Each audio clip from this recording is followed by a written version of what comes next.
Hello, जय हिंद दोस्तों। मैं शुभम आपका स्वागत करता हूं आपके अपने इस यूट्यूब चैनल शुभम ई क्लासेस में। तो देखिएगा, अभी तक हमने 28 मार्च को जो पेपर हुए थे उसके दो पेपर आपको सोल्व कराए हैं, एएससी सेंटर बेंगलोर और आपका राजपूताना राइफल सेंटर दिल्ली। और आपके बहुत सारे कॉल और कमेंट आ रहे थे कि सर मेरठ का पेपर सोल्व करवा दीजिए, दानापुर कैंट का, फतेहगढ़ हैदराबाद और रामगढ़ लैंसडाउन फैजाबाद। तो देखिएगा, आज ही की क्लास में हम इन सभी की सभी पेपर को सोल्व करेंगे। सोल्व कैसे करेंगे उसको आप सभी ध्यान से समझिए एक बार, उसके बाद हम अपनी क्लास शुरू करते हैं। आज के जो पेपर में हम जीके और जीएस डिस्कस करेंगे वो मेरठ, दानापुर कैंट, फतेहगढ़ हैदराबाद और जितने भी पेपर यहाँ पर लिखे हैं मैंने, रामगढ़ लैंसडाउन फैजाबाद, इन सब की जीके और जीएस बिल्कुल सेम है जो हम आज डिस्कस करने वाले हैं। Got it. अब देखो, जो मेरठ वाले विद्यार्थी हैं जो मेरठ का एग्जाम देकर आए थे वो जीके, जीएस और रीजनिंग आज की क्लास से कर लेंगे। और जो मैथ है वो मैंने बेंगलोर वाले पेपर में कराया है, वहां से कवर करेंगे, क्योंकि मेरठ और बेंगलोर का मैथ बिल्कुल सेम आया था, उसको मैं पहले सोल्व करवा चुका हूं। ऐसी जो दानापुर वाले विद्यार्थी हैं वो मैथ अपना बेंगलोर वाले पेपर से कवर करेंगे जो मैंने करवाया है, और रीजनिंग जो है वो अपनी दिल्ली वाले पेपर से कवर कर लेंगे जो कि मैंने आपको करवा रखी है। Got it. तो ऐसे ही आपके सामने सारा सिनेरियो है। जो फतेहगढ़ हैदराबाद वाले हैं वो क्या करेंगे, जीके, जीएस और रीजनिंग वो आज वाले पेपर से कंप्लीट करेंगे, और मैथ के लिए उनको बेंगलोर वाला पेपर देखना पड़ेगा जो कि मैंने ऑलरेडी अपलोड कर दिया है। तो सिनेरियो आप सभी को समझ में आ गया ना। ऐसे ही आपको करना है, यहाँ पर जो जो सब्जेक्ट लिखे हैं बस आपको वो सब्जेक्ट जाके उनसे देख लेने हैं, बाकी जीके, जीएस और रीजनिंग आपको आज वाले पेपर से सोल्व करनी है। तो चलिए अपनी क्लास स्टार्ट करते हैं। तो लगभग आज ही की क्लास में आपके सभी पेपर कंप्लीट हो जाएंगे। ओके। और देखो, जो रुड़की का पेपर है और आपका शिमला का पेपर है उसके अंदर जीके सबसे अलग पूछी गई थी, तो उसको हम कल डिस्कस कर लेंगे। आप देखिएगा, यहाँ पर जो हम यहाँ पे जीके डिस्कस करने वाले हैं ये मैं आपको कल दिल्ली वाले पेपर में करवा चुका हूँ। ओके। और जो जीएस है यानी कि साइंस और रीजनिंग है ये मैंने अभी तक किसी भी पेपर में नहीं करवाई है। तो यहाँ पे साइंस और रीजनिंग आपकी नहीं है, जीके मैं आपको सोल्व करवा चुका हूँ। फिर भी हम फटाफट से जीके को डिस्कस कर लेंगे, अपना कंप्लीट आपको टेस्ट लगाना है। पहला प्रश्न है, भारत में सबसे बड़ी सिंचाई नहर डैश है। राइट आंसर होगा इसका ऑप्शन बी, इंदिरा गांधी नहर। जीके को हम फटाफट से डिस्कस करेंगे क्योंकि हम इसको कल डिस्कस कर चुके हैं। क्वेश्चन नंबर सेकंड है, दिल्ली की प्रथम महिला शासक कौन थी। राइट आंसर होगा इसका ऑप्शन ए, Razia Sultan. Question number third आपके सामने है, जल्दी से आंसर दीजिएगा, राज्यसभा के सदस्य का कार्यकाल कितने वर्ष का होता है। राइट आंसर होगा ऑप्शन ए, 6 वर्ष।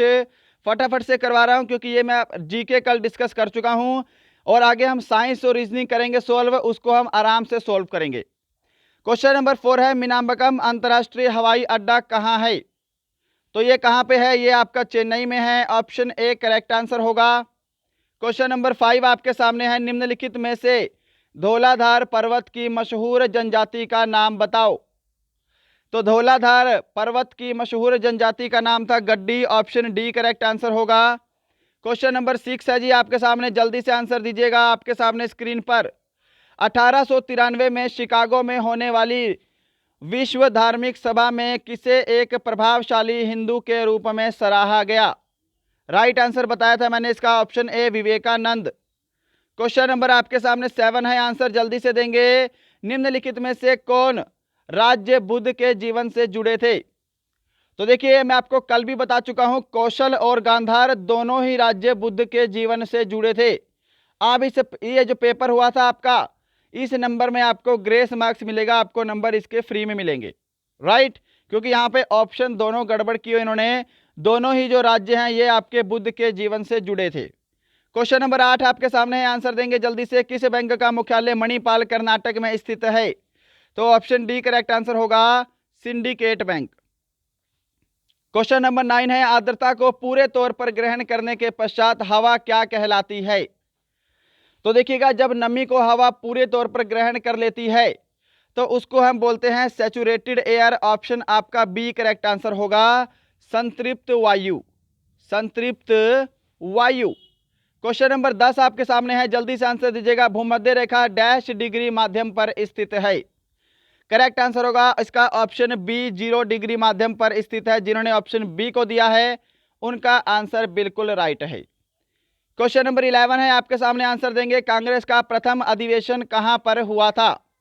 तो ये हुआ था बॉम्बे में, ऑप्शन ए करेक्ट आंसर होगा।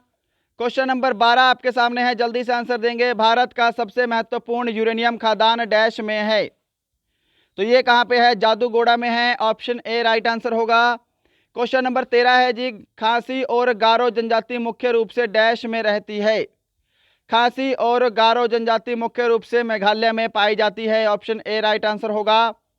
क्वेश्चन नंबर 14 आपके सामने है, लाल बहादुर शास्त्री राष्ट्रीय शासन अकादमी कहाँ स्थित है? तो ये कहाँ पे है? मसूरी में है, इसका ऑप्शन बी राइट आंसर होगा। और क्वेश्चन नंबर 15 है, सामान्य ज्ञान का लास्ट प्रश्न, इसके बाद सामान्य ज्ञान और रीजनिंग डिस्कस होगी, जो कि मैं आपको अभी तक नहीं सोल्व करवाई है, वो हम आपको पहली बार सोल्व करवाएंगे। कंबाला एक पारंपरिक भैंस दौड़ का आयोजन किस राज्य में होता है? इसका राइट आंसर होगा ऑप्शन सी कर्नाटक। अब यहाँ पे सेक्शन बी है आपका सामान्य विज्ञान। जो जो मैंने पेपर आपके शुरू में लिखे हैं, ये जो क्वेश्चन है ये सभी के सभी उन्हीं पेपर में पूछे गए हैं, बिल्कुल सेम टू सेम क्वेश्चन वहां पे पूछे गए हैं। और मैथ आपको कहां से करना है मैंने वहां पर भी लिखा है, स्टार्टिंग में जाकर देखिएगा जरूर। जो विद्यार्थी हमारे साथ अभी जुड़े हैं, तो ये जितने भी मैंने यहाँ पे पेपर लिखे हैं, सेंटर लिखे हैं, जीके और जीएस इन सभी पेपर की सेम है।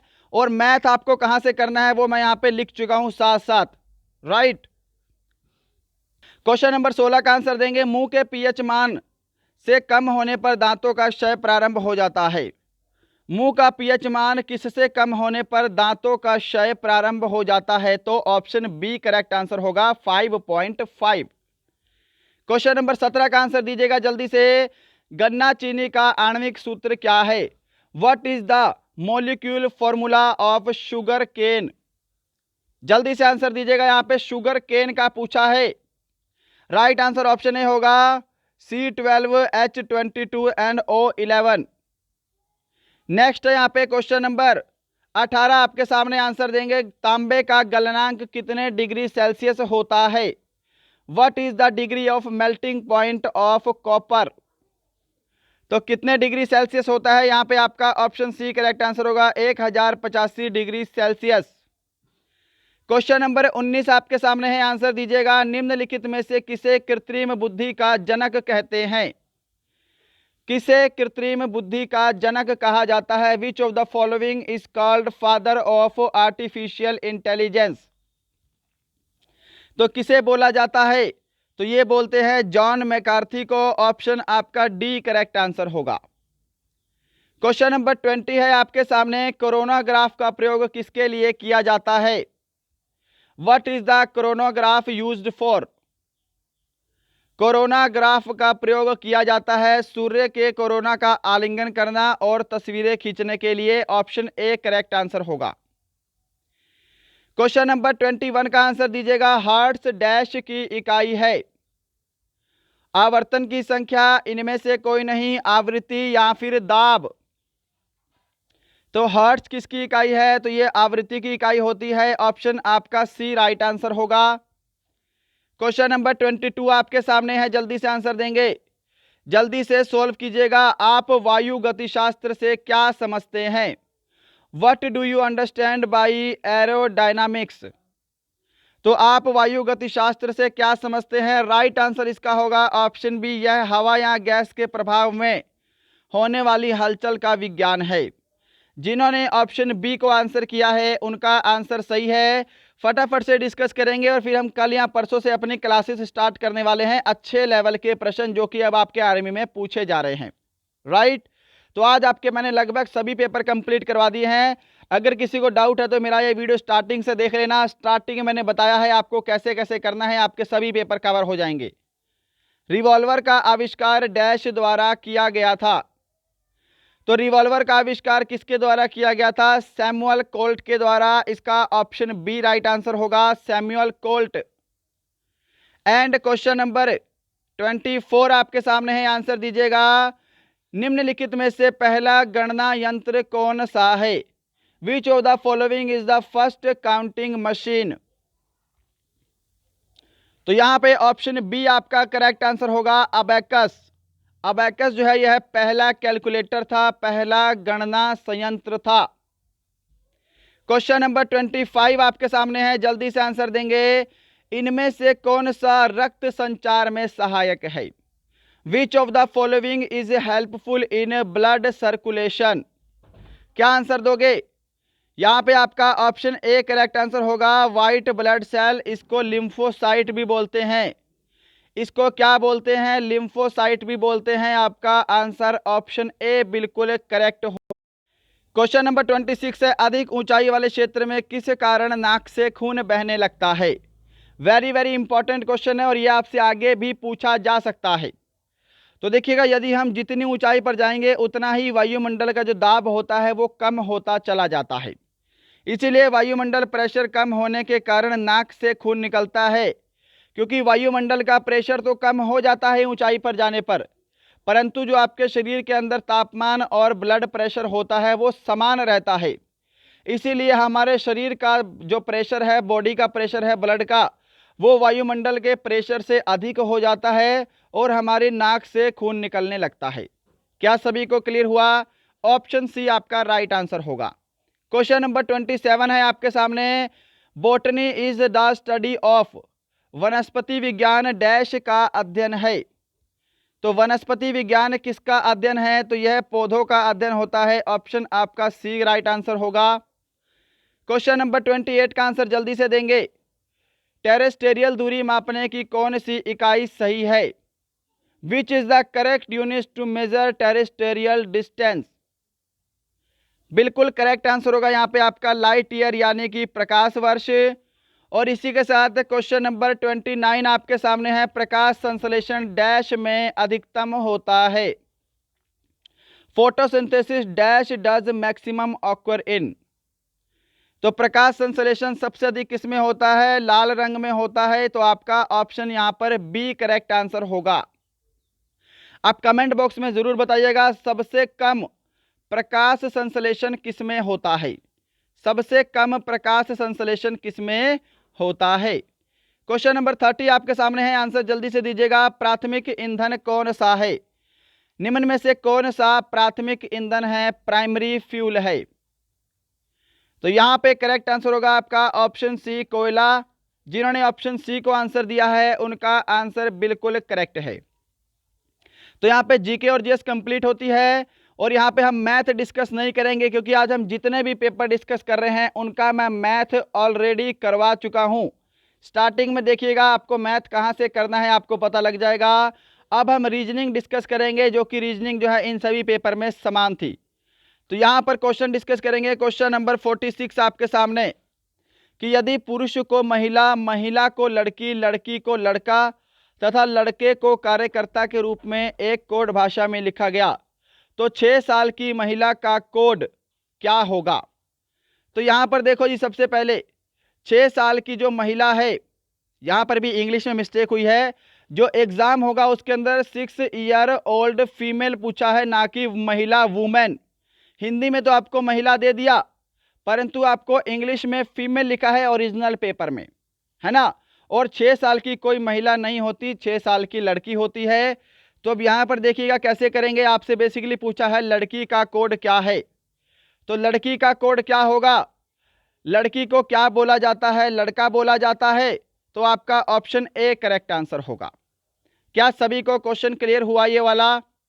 चलिए नेक्स्ट है यहाँ पे क्वेश्चन नंबर आपके सामने 47। यहाँ पर बताना है इनमें से कौन सा विषम है। तो देखिएगा 3, 5, 7, 9, 11, इसके अंदर जो 9 है ये क्या है? यह एक प्राइम नंबर नहीं है। बाकी 3, 5, 7, 11 ये प्राइम नंबर हैं, अभाज्य संख्या है। इसीलिए 9 जो है ये क्या है? ये इनमें सबसे अलग है। प्राइम नंबर सभी को पता है, जो कि सिर्फ खुद के पहाड़े पर ही कटते हैं, बल्कि जो 9 है वो क्या है? वो 3 के पहाड़े पर भी भाग हो जाता है। इसीलिए 9 एक प्राइम नंबर नहीं है। क्वेश्चन नंबर 48 आपके सामने है। इंग्लिश वाले विद्यार्थी इंग्लिश में पढ़ लेंगे, अब हम इसको हिंदी में सोल्व करेंगे। क्वेश्चन बोलता है, एक व्यक्ति की ओर इशारा करते हुए दिनेश ने कहा कि उनका एकमात्र भाई मेरी बेटी के पिता का पिता है। व्यक्ति का दिनेश से क्या संबंध है? तो देखिए, ब्लड रिलेशन में आपको कंप्लीट करवा चुका हूं, मैं बेसिक नहीं करवाऊंगा, मैं डायरेक्ट आपको क्वेश्चन करवा रहा हूं। मान लो क्या है, ये है एक दिनेश। दिनेश ने एक व्यक्ति की ओर इशारा करते हुए कहा कि उनका एकमात्र भाई, यानी कि जो वो व्यक्ति है, ये वो व्यक्ति है, उसका एकमात्र कोई भाई है भाई, ठीक है, वो मेरी बेटी के पिता का पिता है। यानी कि जो दिनेश की बेटी होगी, दिनेश की बेटी का पिता कौन होगा? खुद दिनेश होगा। और वो दिनेश का भी पिता है कौन? इस व्यक्ति का भाई। समझ गए? इस व्यक्ति का भाई जो है वो दिनेश का पिता है। तो उस व्यक्ति का दिनेश से किस प्रकार संबंध है? तो वो वाला जो व्यक्ति है, वो व्यक्ति दिनेश का क्या लगेगा भाई? दिनेश के फादर का ब्रदर। वो व्यक्ति दिनेश का अंकल लगेगा। ऑप्शन आपका सी करेक्ट आंसर होगा। क्या सभी ने ऑप्शन सी को आंसर दिया है? चलिएगा, क्वेश्चन नंबर आपके सामने 49 है, सिंपल सा क्वेश्चन, जल्दी से आंसर देंगे। देखो यहाँ पे ऑप्शन आपका डी करेक्ट आंसर होगा। ये 6 चिकम चिकम 36 से 5 तिया 15, ये 2 के पहाड़े पे 16 पे जाएगा, परंतु ये 4 का डिविजिबल नहीं है। समझ रहे हो? यानी कि ये सभी की सभी आपस में डिविजिबल हैं, ये 4 का डिविजिबल 42 नहीं है। क्वेश्चन नंबर 50 है आपके सामने और आज का लास्ट क्वेश्चन है। सिंपल सा प्रश्न है, इंग्लिश मीडियम वाले स्टूडेंट इसको इंग्लिश में रीड करेंगे, हम इसको हिंदी मीडियम में सॉल्व करते हैं। तो देखो यहाँ पे आपसे घड़ी से सवाल पूछा है। हम पहले एक घड़ी को ड्रॉ कर लेते हैं। सिंपल सा क्वेश्चन है, देखो ये हमने कर ली घड़ी को ड्रॉ। यहाँ पे आपको मालूम होना चाहिए 6 बजते हैं, यहाँ पे 12 बजेंगे, यहाँ पे आपका 3 बजता है और यहाँ पे आपका 9 बजेगा। क्लियर है इतनी बात? एक सटीक घड़ी सुबह 7 बजे का समय दिखाती है। तो मान लो यहाँ पे क्या है, ये 7 है ना, तो ये घड़ी की घंटे वाली सुई जो है ये 7 बजे का समय दिखा रही है। ये क्या है? ये 7 बजे का आपको समय दिखा रही है घंटे वाली सुई, ठीक है। फिर बोल रहा है जब घड़ी दोपहर में 1 बजे समय दिखाती है तो घंटे वाला कांटा कितने डिग्री घूमता है? तो देखो यहाँ 12 है तो यहाँ पे आपका 1 होगा, यही होगा। अब देखो यहाँ से घूम के कहाँ गई है? वो यहाँ पे गई है, तो घंटे वाली सुई अब यहाँ पे पहुँच गई है, तो एक सीधी लाइन ड्रॉ हो रही है और आपका ये वाला कोण बन रहा है। तो ये कोण कितने डिग्री का होता है? 180 डिग्री का होता है। तो घंटे वाली सुई 7 से अगर 1 पे जाएगी तो कितने डिग्री घूमी है? 180 डिग्री घूमी है। यहाँ पे आपका ऑप्शन ए करेक्ट आंसर होगा। क्या सभी को ये वाला क्वेश्चन क्लियर हुआ? तो दोस्तों ये थे आपके क्वेश्चन, सभी के सभी पेपर हमने यहाँ पे डिस्कस कर लिया। अब जो आपके दानापुर का पेपर है, मेरठ, दानापुर, फतेहगढ़, हैदराबाद, रामगढ़, लैंसडाउन, फैजाबाद, इनकी जीके, जीएस और रीजनिंग हमने इस पेपर में डिस्कस की है। और मैथ कहाँ से डिस्कस करना है वो मैंने इन पेपर के साथ साथ लिखा हुआ है। और ये बेंगलोर वाला, दिल्ली वाला वीडियो मैं आपको ऑलरेडी करवा चुका हूँ पेपर सोल्व। इनका लिंक मैं आपको डिस्क्रिप्शन में दे दूंगा, नहीं तो आप वीडियोज़ में जाकर देख सकते हैं। तो मिलते हैं कल किसी और अच्छे टॉपिक के साथ। तब तक के लिए जय हिंद, जय भारत।